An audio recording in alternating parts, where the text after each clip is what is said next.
Hi, everyone. Thank you for being here. It's Wednesday. Been a pretty decent, a little chilly, but a pretty decent day in the neighborhood. February the 19th is on the downhill side. Thank you for spending a little time with us. Our time with you tonight will be spent covering last night's regular meeting of the McGoffin County Fiscal Court. A lot of discussions there we will focus on. We will also focus on some highlights. Might be a bit of a stretch from last night's McGoffin County High School basketball boys game on the road at Shelby Valley. And I'll let you know just how soon the regular season is about to be over. A quick reminder there. And the unthinkable happened in neighboring Knott County. We're still trying to get some more details, but the bottom line is that a little boy was killed, we believe, by animals. What kind, how many, that's still yet to be released, but I'll tell you the latest in just a few moments. And the other night we were traveling to East Ridge. We traveled by the site of that really significant, and I want to say massive by my standards, train derailment in Pike County, where all the locomotives are now out of the water, and we have a little time-lapse video from the Kentucky Energy and Environment Cabinet that shows one of those being pulled from the water with a quick update there. And I've got some other news and information for you before we leave you, including a glimpse as to what's coming out in tomorrow's edition of the Sagersville Independent. Governor Beshear, joined by a flank of other lawmakers, legislators, all pushing for House Bill 12 to become a law, and with its passage, this deals with trying to stabilize what are said to be just simply astronomical prices on insulin.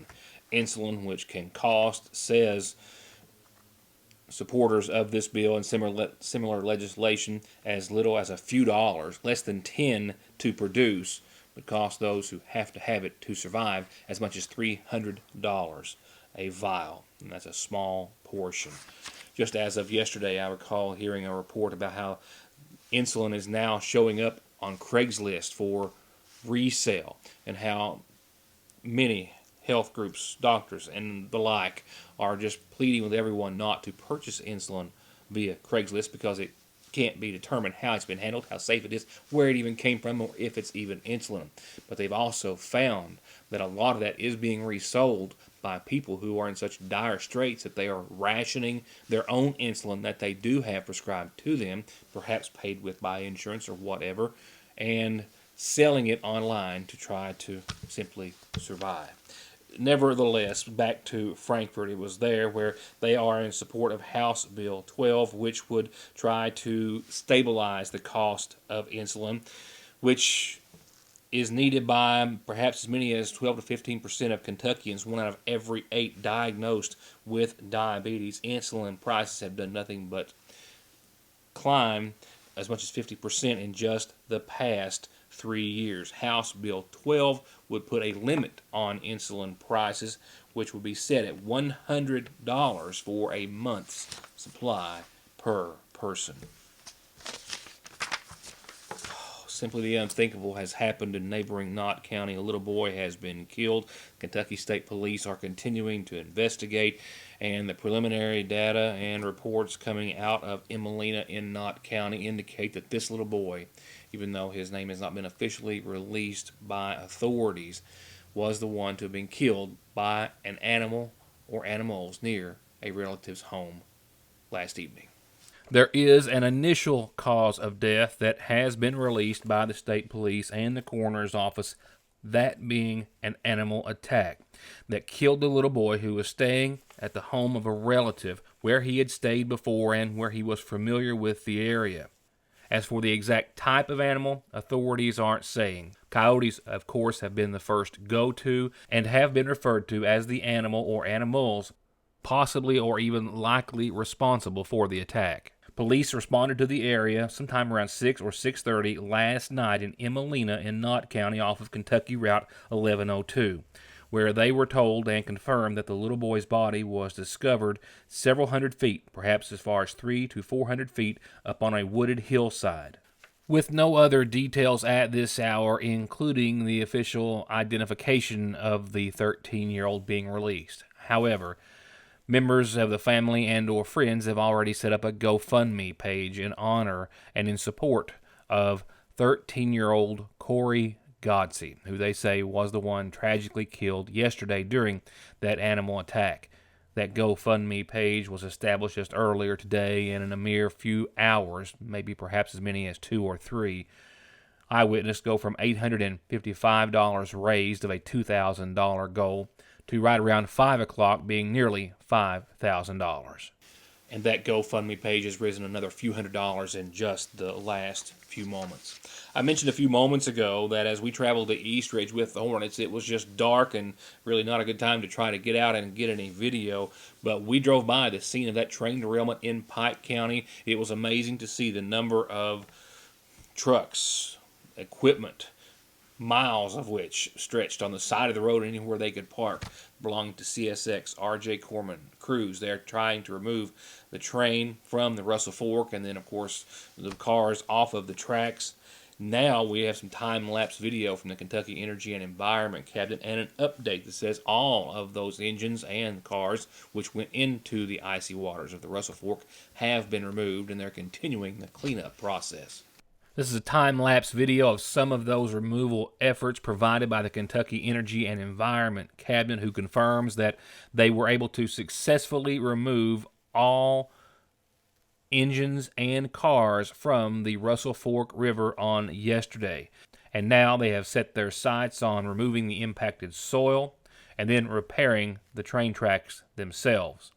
They're also continuing their surface water sampling and field screening as these efforts continue.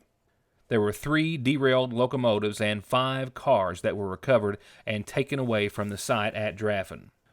The locomotives plummeting into the Russell Fork River after a huge earth and rock slide, a portion of which you can see to the right of your screen, simply forced the train, which was moving, fortunately, at a slow rate of speed, off the tracks. Some 96 cars being pulled by those locomotives, the majority of the cargo methanol. The fiery crash only causing minor injuries to the 2 crewmen aboard.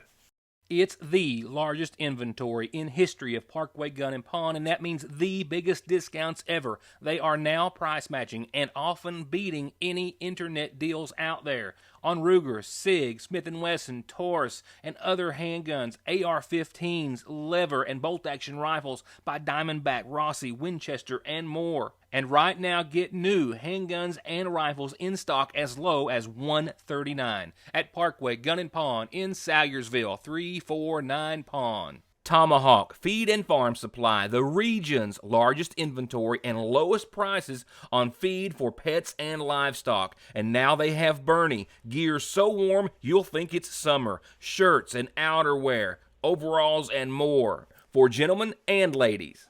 And Tomahawk always has the best prices on pickup and delivery of gravel and rock that's dense grade all the way up to big class 3 and drain pipe 4 inches all the way up to 72 inches. Tomahawk Feed and Farm Supply in Salyersville at red light number 4. Creekside Stitching and Feed is the place to go for all of your custom embroidery needs. Shirts, caps, jackets, and more. And they've got the best prices on value-pack dog food, blue ribbon beef mix, kickin' chicken, and shell and cracked corn. And premium quality gates, hay rings, and bunk feeders, plus metal carports and garages as low as $1,400 installed. For all of your embroidery, feed, and farm supplies, Creekside Stitching and Feed. 1 mile up Bear Branch off of Route 30. I'm Bill Tinker. I've spent the past 19 years defending insurance companies in car crashes, truck crashes, and slip and falls. Are you involved in a case like that?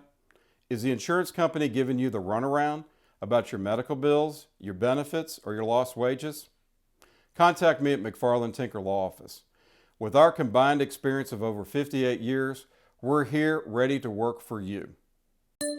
Are you tired of the same old cell phone? Want a brand new phone but really don't want to pay hundreds of dollars up front for it? Then Appalachian Wireless has the deal for you. Get the phone you actually want instead of settling for a cheaper phone with the Appalachian Advantage plan. Instead of paying $400 or more for the best phone, simply pay the taxes up front and a few bucks more on your monthly bill. Stop by your local Appalachian Wireless store or dealer today for more information. It's the better, simpler way to pay, and it's called the Appalachian Advantage. Better service, bigger savings. That's today's Appalachian Wireless.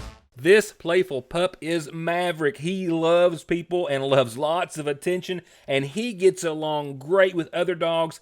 He, in fact, is the go-to dog tester at the Johnson County Animal Shelter, where he is up for adoption. If you'd like to make Maverick a part of your family, contact the Johnson County Animal Shelter. Our Pet of the Week, sponsored by Dr. Tom Abel of Able Eyes in Campbellsville and Lexington. At work, we do a lot of live shows with crowds. I used to sit up there and not really know who was looking at me. I was finally tired of contacts and glasses, tired of paying for contacts, and I just decided I need to get these eyes fixed. Able Eyes was great. If someone asked me if they should get LASIK, I would absolutely recommend it. At first, like many people, I'm hesitant, but after going to Able Eyes and they walk me through it, I know that it's a quick and painless process, and I recommend going to Able Eyes. They were the best. Right now, you can take advantage of their lowest prices of the year at $1,800 per eye. Now for coverage of last night's regular meeting of the McGoffin County Fiscal Court, several items that we will cover tonight, including a resolution honoring one of our DAV who is no longer with us, as well as an update from Judge Executive Matt Wireman in regards to his recent days spent in Frankfort lobbying legislators to try to help offset or help cover the cost of nearly $500,000 in sheriff's audits. It began, however, last night after they did discuss briefly just in updates from the Deputy Judge Executive Kevin Howard that the electricity has been established in the courthouse to make the move from 911 from the community center to that location. They have purchased 196 new road signs which are on their way. The 2 new warning sirens have been hooked up and are functioning at the Bloomington and Middle Fork fire departments, and they also addressed the dump situation and reminded us and referred to the $225,000 or so that they had received in grants to clean up several illegal dumps throughout McGoffin County. He's also asking that be the judge and his solid waste coordinator asking a lot of McGoffin counties, or asking a little, I should say, to let them know, let the courthouse know, the judge's office, if there are any dumps out there that they may be unaware of. They have until April to get the list of those they are going to clean up submitted, and also to let them know if you see anyone dumping garbage throughout McGoffin County. To go along with that dump, while this is great news that we got nearly $250,000 out of $955,000 is awarded, it's a sorry excuse to get money. We've all got to come together and we got to clean up McGoffin County. We got to show some pride.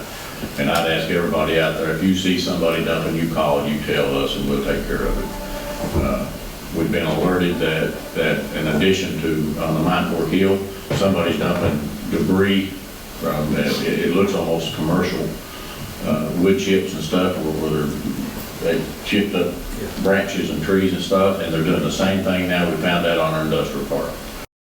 The next portion of the meeting was dedicated to a resolution, which was dedicated to honoring the contributions and sacrifices to both his country and his community of Henry Joseph, who passed away recently.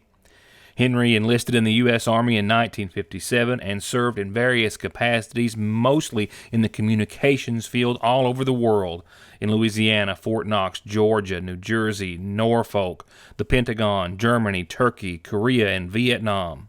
With the current commander of Chapter 15 of the Disabled American Veterans here in McGoffin County presenting the resolution before the McGoffin County Fiscal Court, as they make any and all efforts to make sure that Henry is remembered for his unwavering support to his community, to the various veterans services organizations of which he was a member and a supporter thereof, including his beloved DAV. In his latter years, he was instrumental in guiding the McGoffin County DAV Chapter 15 by serving as commander on more than one occasion.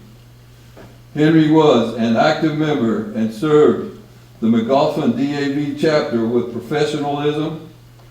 He will always be remembered as the commander.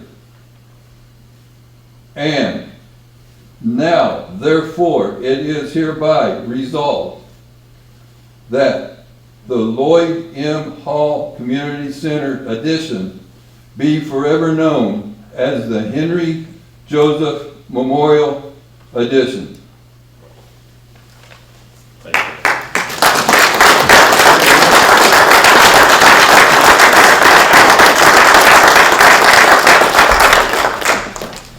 And for those of of you don't know, the addition is the part that was added on to community center back where we have the DAV office and their armory, and we're also where we have the Big Sandy Community College Skills U. It was a long time coming. It seemed like us getting this resolution done, but we wanted to get it right. Henry was special to our community, and he was special to the DAV. He was special to everyone that knew him. And we wanted to do this right, like I said. And we appreciate the DAV, my brothers coming tonight to be here in support of this. And I'd entertain a motion to approve the resolution. From there, it was on to regular business from the agenda, in which the county and fiscal court voted to accept $1,019,000 from the Kentucky Department of Transportation District 10 County Road Aid Agreement to improve McGoffin County roads. They also, at the request of the judge, approved to seek a grant of an unknown origin at this point, but hopefully to eventually be able to fund, at least in part, new lighting for the ball fields in the Ramey Memorial Park at a minimum cost of some $300,000, as has been estimated. With the judge later addressing, for a couple of different reasons, the lifeguard ambulance service. First off, saying that even though the county is seeking their own certificate of need that would allow them to operate their own ambulance service, the judge felt it best to keep supporting lifeguard ambulance service in one way, agreeing to lease them radio tower space for them to improve their radio communications. We got two lease agreements in here, one for the tower up here on Coe Branch and one for the one in Royalton. And this is from Lifeguard. They want to go on those poles. They sent us lease agreements. County attorneys reviewed them. Ashley Sire in my office has reviewed them, and we've got them written up so that they can have access to those towers at a cost of $100 a month per tower. They'll be used for expanding their modern communication system. We don't. While we are working on getting our own CO in, we've still got to make sure that we've got ambulance services here. Yeah. So they want to do that out of show good faith. We want to show that we are working with them. I think this is something that we need to do. And this is an annual one that's to be renewed or considered annual. The fiscal court voted in support of that lease agreement, and before they adjourned were also addressed by a representative of Lifeguard, as they are on a monthly basis. No significant changes. The judge and Lifeguard, however, did note that the number of level zeros has gone down again by a smaller margin this time. Level zeros, the term given to an instance when there is no ambulance available for call in McGoffin County during an emergency. With last month 6 being documented, the month before 8, and then 15 the month before that. And lastly, in the judge's report, he outlined how he had spent several days, as many as 9 in the past month, in Frankfort, in the ear, he said, of every legislator and their representative that he could find in regards to seeking funding and assistance for various projects. The Mountain Parkway, the Ivy Point project, various water projects, and how the county is going to be able to address the burden of paying the bill for the Sheriff's Department's audits, which took extensive time for auditors to complete and which now total nearly $500,000. We had some really good meetings with a lot of cabinet heads and secretaries, tourism, and I've been beating everybody's door down in Frankfurt trying to get a reduction or some kind of law passed for us to get out from under the cost of these state audits. They know me when they see me coming now, because right now we're looking at $460,000 that what we owe. We still got more audits that need to be done this year because we still haven't caught up. And I just don't think that's fair to the citizens of McGoffin County that we be paying for audits that go back 4, 5, 6, 7 years. So we're still fighting that battle. Going on, nothing really new to add to our community calendar tonight. Just one announcement. I did have a couple of birthdays called in earlier today, and the connection was poor. related to the message that was left, and I just simply couldn't make out any of the information. Whoever called those in, please call us back and get that information to us. Remember, as always, as the message says, when you do call 3699 here at Your News Today, be sure and spell any and all names, even if they're a common name or spelling, because sometimes it is a situation of a bad connection, perhaps. So be sure and call us back. We'll get those to you tomorrow, and I'll have the rest of our news right after this. Need an oil change? Are your brakes shot? Are you ready to turn the wick up on your diesel, or lift up and accessorize your 4x4, or get that dent fixed once and for all? Then call the professionals at Black Smoke Performance for all of your maintenance needs and auto body repair, from insurance collisions to full restoration projects. Black Smoke Performance on May Drive in Dixie of Sagersville, 3498785. It can be one of the hardest parts of being a parent. You can beg them, bribe them, hold them down, and try to force them, and sometimes you still can't get them to take their medicine. Well, problem solved at Parkway Pharmacy with Flavor X. Let your kids customize their medicine with some of the best flavors that really do taste great, and it's totally free with your child's prescription at Parkway Pharmacy. So stop the suffering, theirs and yours, for free, and get your Flavor X flavored medicines at Parkway Pharmacy in Sagersville.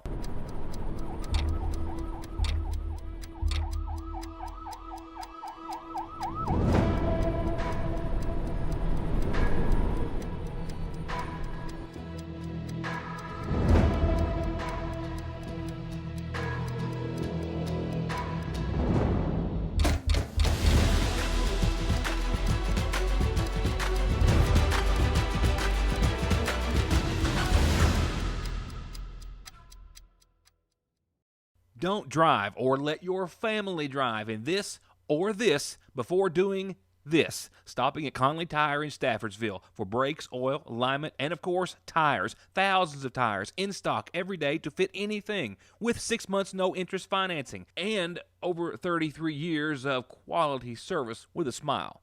Conley Tire in Staffordsville.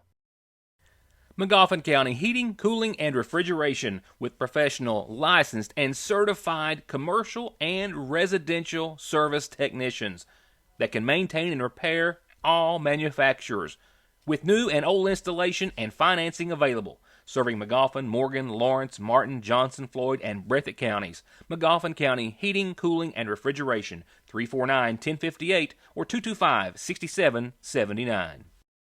At Sagersville National Bank, they know your house is much more than your home. It's an investment, and for many of us, the biggest we'll ever make.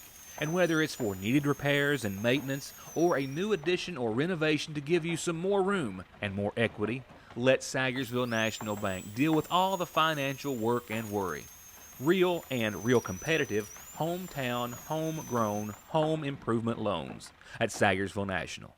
Weather and Hornet highlights and what's happening in the Independent tomorrow. That's what we have left to cover. Let's begin with high school basketball, where last night it was a long trip to Valley. Not as long as it was to East Ridge night before last.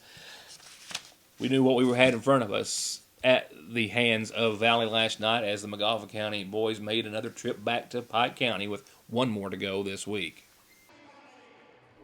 Magoffin County up against Shelby Valley, the number one ranked in the 15th region. Shelby Valley coming into last night's game at 21-6. Magoffin County coming in off of their loss at East Ridge on Tuesday night. That broke Magoffin County's 3-win streak. This game was actually close early in the first, including this big three by Grayson Whitaker. And Magoffin County would have been within 3 at the end of the first quarter had it not been for this big buzzer beater to end the first 8 minutes. But Magoffin County couldn't buy a bucket, and Valley couldn't miss. It was 37-22 Valley at the half, with the Wildcats pushing their lead out to 19 before Magoffin County did reel it back in late to within 11. Final score, Valley 73, Magoffin 62. So that puts Coach Castle and his boys right now guaranteed to be above the even mark at 15-13 with one game left to go, and that is at Pike County Central tomorrow night. And as for the Lady Hornets, they now have 2 games left on their regular season schedule, and that will be this Thursday and Friday. Thursday, they're at Betsy Lane. Friday, hosting Prestonsburg at home. Here's your updated and somewhat improved Licking Valley RACC outlook. We've got more sun and dry weather than we do anything else, and that's good news. So tonight, clouds on the increase after some relatively blue skies out there today, just below freezing at 30 degrees tonight, and maybe a light northeasterly wind, and that will sum up your Wednesday. Tomorrow, look for the cold air to stick around. Daytime highs only hitting about 37, and look for maybe a few flurries, at least a small chance thereof, mainly midday, say from noon to 4 or so. Winds still out of the northeast, 3 to 5 on average, but maybe up to 15 miles per hour at times. It'll be a bit breezy, a cold breeze tomorrow. Still dry, though, tomorrow night as well. Partly cloudy, a low right around the teens as that front rolls through and gives us still wind chances out of the north, 3 to 6 to 16 miles per hour. So definitely a wind chill factor to consider tomorrow night with a real temperature of 16 and winds possibly as high as 16 miles per hour.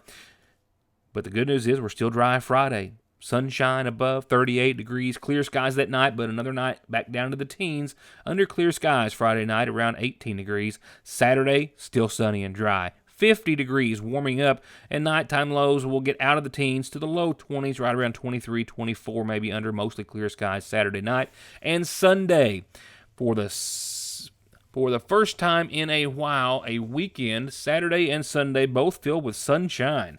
Sunday 54, mostly sunny. Now there is another chance and a likelihood of rain that rolls in late Monday night after midnight, and that is a likelihood, 80% chance of rain. That's Sunday night during the overnight. Rains still around Monday with daytime highs hitting about 55. Rain still likely Monday night and bottoming out around 39 temperature-wise. Tuesday a lesser but still a 20% chance of some rain. Still mostly cloudy, still holding on to the mid-50s. Wednesday, rain chances crank up again. Rain likely Wednesday, mostly cloudy and 54. Well, to be honest, I've got pages before me and not enough time to tell you everything that's going to be in tomorrow's edition of the Sagersville Independent. I was excited to be able to use our front page in part, in addition to a lot of other stories about the success of Connolly Racing. Also a couple of very, very significant Main Street Program awards for the Volunteer of the Year, I believe, as well, and a local official as well being recognized.